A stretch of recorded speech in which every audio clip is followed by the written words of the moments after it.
Hello, I'm Mike Parrish, Agriculture Extension Agent in Dinwiddie County, and I'm for the soil because it's the foundation to everything in agriculture. Hey everybody, Jeff Ishii here with another episode of For the Soil, a Conversation. My co-host will join us in just a few moments, but before we get to the podcast today, every once in a while it's just important to stop and say thank you to some very special organizations that support not only this podcast, but this whole initiative to improve soil health. So we're going to stop and say thank you to Virginia Cooperative Extension, the U.S. Department of Agriculture, Virginia State University, Virginia Tech College of Agriculture and Life Sciences, also the Virginia Association of Soil and Water Conservation Districts, Southern SARES, which is Sustainable Agriculture Research and Education, the Virginia Department of Conservation and Recreation, Virginia Farm Bureau, Piedmont Environmental Council, Sustainable Chesapeake Bay Foundation, and many others. Thank you so much for supporting this initiative to improve soil health.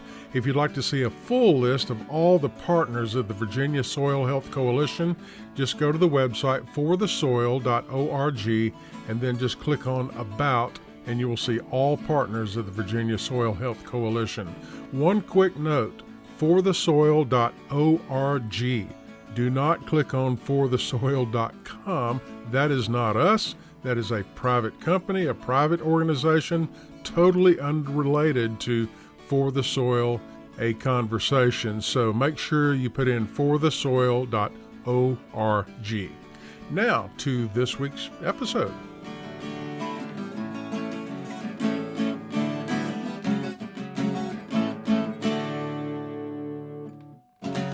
Welcome, everyone, to another episode of For the Soil, a Conversation. I'm Jeff Ishii with On the Farm Radio. My co-host, Dr. Eric Benfelt with Virginia Cooperative Extension Community Viability, is with us. Mary Sketch Bryant, our other co-host, she is with the Virginia Soil Health Coalition. Mary is taking a well-deserved week off this week, and she'll be back with us very soon. Dr. Benfelt, we do have a special guest this week. Her name is Rebekah Slabach. She is with Virginia Cooperative Extension. Rebekah is an extension agent for agriculture and natural resources in Halifax County and has been with Extension for 8 years. And so we're pleased to have a conversation about soil health and what that looks like in her region. And Rebekah, we were talking a little bit at the end of last episode about the importance of culture, history, and mindset. If you wouldn't mind speaking to that. Yeah, so if you don't realize or not, the word culture is part of the word agriculture. And so culture is part of those mindsets of why we think the way we do, why we feel the way we do, what decisions we make, how we live our life. And so there's different layers of that in agriculture. When I work with producers and asking them questions and learning about their operation and encouraging them in maybe an adaptation of something new, sometimes I run into roadblocks of, well, this is how my daddy did it. This is how my granddaddy did it.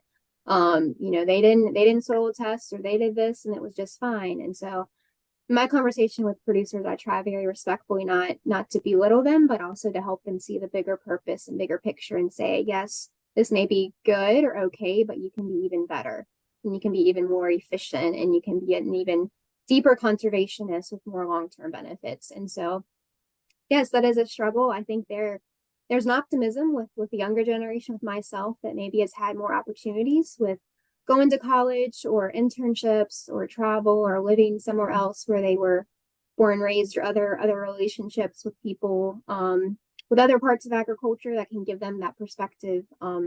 So there's a balance of knowing why you do what you do, but also knowing the reason behind it. The why is more important than the what.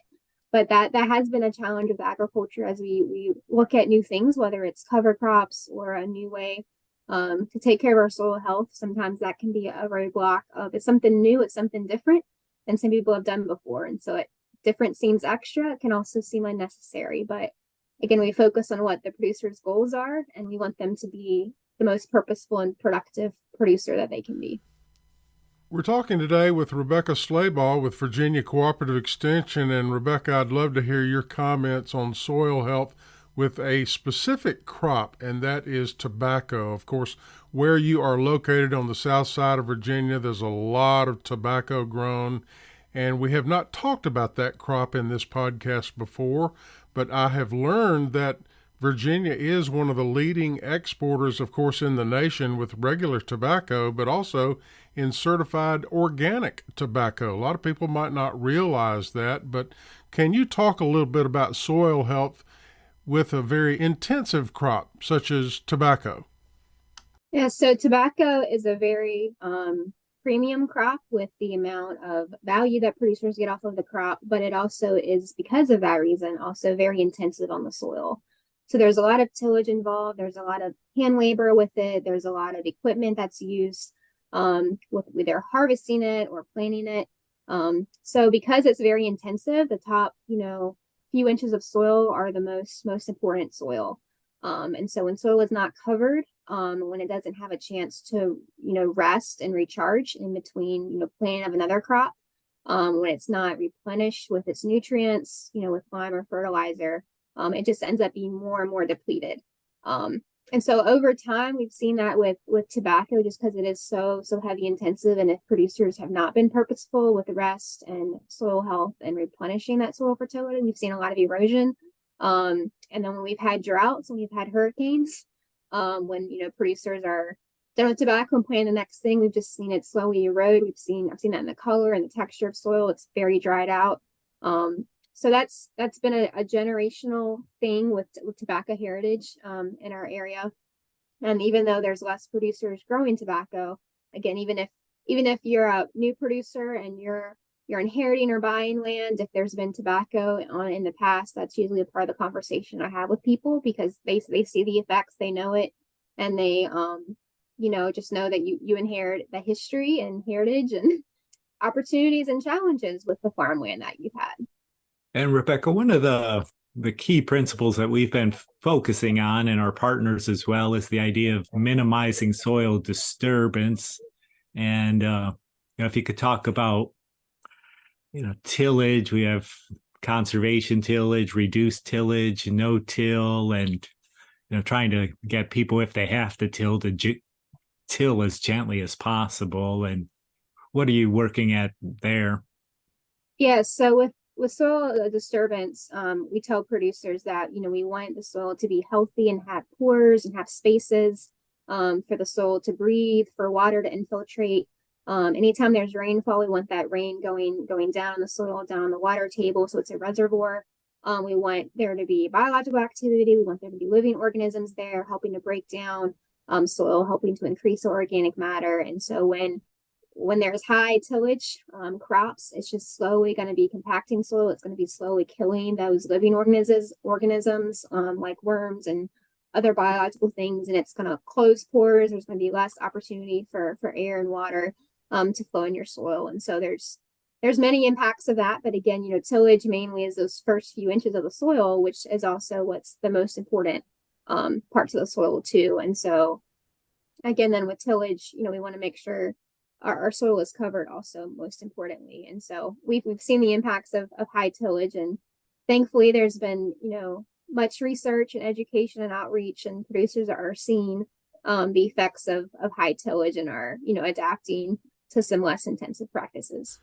Do you see a lot of farmers in Halifax County using no-till techniques? And also there's another technique that I've just recently become aware of called strip tillage. Do you see farmers in your region using that method? Yes, we've had some strip tilling. We've seen more of it the last few years. Part of it depends on what crops people have and what their land or equipment situation is, but a lot more no-till, less intensive tillage. So that's slowly increased over time, and thankfully a lot of resources and research and educational events, and also producers seeing the differences for themselves too. Sometimes it takes time for them to see, but as more people are practicing no-till or see the benefits themselves or also of their neighbors or friends, that thankfully is becoming a bigger priority.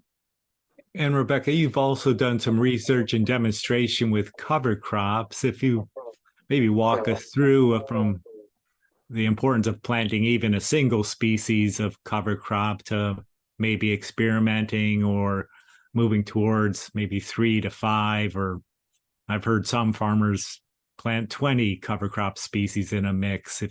How are you working with producers there? Yeah, so as Eric mentioned, one of the principles of, For the Soil is to cover the soil. And so we want our soil covered as much as possible. And so that looks many different ways with cover crops. My main priority is to get producers to cover their soil with a single cover crop. And thankfully, I have a wonderful relationship with my soil and water and NRCS office. And so we work together with lining up cover crop funding for producers to help financially support that investment. But yes, we work with producers. There's different examples of cover crop mixes. Again, if a producer has a specific challenge like compaction or has more of a limited budget, maybe, I'll adjust or help them with recommendations on even a light mix versus no mix at all, or something that's more helps them meet their goals. But we want producers to cover their soil. It helps to reduce erosion. It helps to reduce that soil loss. It takes years and years and years and years to rebuild those top few inches of soil, and it's not worth it. It's not worth not covering your soil. I saw in 1 week what Hurricane Michael did to farms in my area, of just washing away good soil. It wasn't covered with the wind and rain, and it was gone. And it really affected, that year and the next year, and there's still ripple effects of that. And also cover crops are also helping to rebuild the soils. So we're planting cover crops after our main crop, maybe whether it was soybeans or corn or wheat or something. And so a cover crop is helping to rebuild that soil fertility, maybe rebuild some nutrients, helping to, again, replenish and restore that soil in the meantime before we're coming back next year, we're planting that new crop. And so there are many purposes of a cover crop. Done is better than perfect. Something is better than nothing are two themes that I share with producers. And so helping them to see that all it does is helps your soil and it helps you. And thankfully there's some cost share funding and resources available to help producers make those decisions and make it more financially feasible for their farms too. And Rebekah, as we talk about soil health, it sort of has certainly a present generation focus, but then also there's a future generation focus. I'd like to step back and maybe talk about your experience with Envirothon. I know through the years I've been asked to judge and help, particularly around soil quality and soil health. Can you speak to your experience there? Yes, soil health was definitely a theme in Envirothon that they focused on. There's different stations within Envirothon, and there's also a special topic. And I remember one year it focused on flooding damage with riparian buffers, what conservation practices people could do, best management practices. So yes, Envirothon was a good experience of helping give me some of that technical knowledge and helping me get experiences of going on to farms and seeing good examples and not as good examples. But Envirothon is one of the best environmental youth education opportunities for youth. And again, those partnerships of, adults in agriculture, whether they are extension agents that are judges or coaches, or NRCS, soil and water, USDA folks, those people are mentors and guides and teachers. And I know I wouldn't be where I am today with the passion, knowledge, and skills if it hadn't been for those seeds that were planted in me before for those experiences. And so I'm very thankful. Our team was second in the state in the soils part of Envirothon. We made it that far, and we were very proud for our little tribe from Halifax County. So yes, and it takes a village, like Eric said, of people to organize those programs, and it takes time and effort. I realized later how much our local community and our ag agencies did compared to a lot of other friends in other counties, and I feel very blessed. It's something that takes work and effort, but it's always worth it. It pays off long term. Later, you'll see with the education, the perspective that youth have when it comes to worrying about conservation and soil health and how soil health affects every type of agriculture. And we are having a growing world population, and we're having to feed more people with less land and less resources. And so helping students have that perspective and know that we have to take care of our natural resources and we have to make the most of our land and our water and our soil. Once again, we're talking with Virginia Cooperative Extension agent Rebekah Slabach in Halifax County. And just about a minute or so remaining in this episode of For the Soil Conversation. And Rebekah, I'd love for you to spend that minute to tell us a little bit about some of the resources available. Perhaps there are some novice gardeners or growers or farmers that are listening and they have no idea where to go to learn more about soil health. Can you talk about that? Yes, the first step, I'm biased. I always tell people, contact me, contact your local extension office, your extension agencies.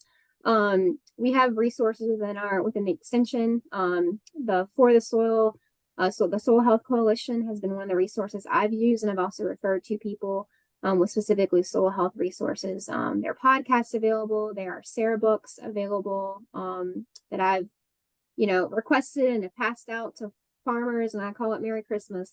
Free resources and books and stickers that help them remind them of those soil principles and help make sure that they're continuing their knowledge and going to events and being interested in learning more. And then also, just encouraging them to work with the resources in their community, whether it's their local USDA office or Soil and Water or NRCS. Helping them be connected with the resources in their community. It looks different for every area, but helping them know who those resources are and those people so that they can have that team behind them to help them reach their goals. Well, thank you for everything that you do, and we just want to say we appreciate you joining us for this episode of For the Soil, a Conversation. Thank you very much. Thank you all. Dr. Benfeld, we'll catch you in the next one. Yes, thank you so much, Rebekah and Jeff. For the Soil, a Conversation is made possible with funding support from the National Fish and Wildlife Foundation and the Agua Fund. Other partners include the USDA's Natural Resources Conservation Service, Virginia Cooperative Extension, Virginia State University, Virginia Department of Conservation and Recreation, and partners of the Virginia Soil Health Coalition. Views expressed on this podcast are those of each individual guest. To download a copy of this or any other episode, visit the website forthesoil.org.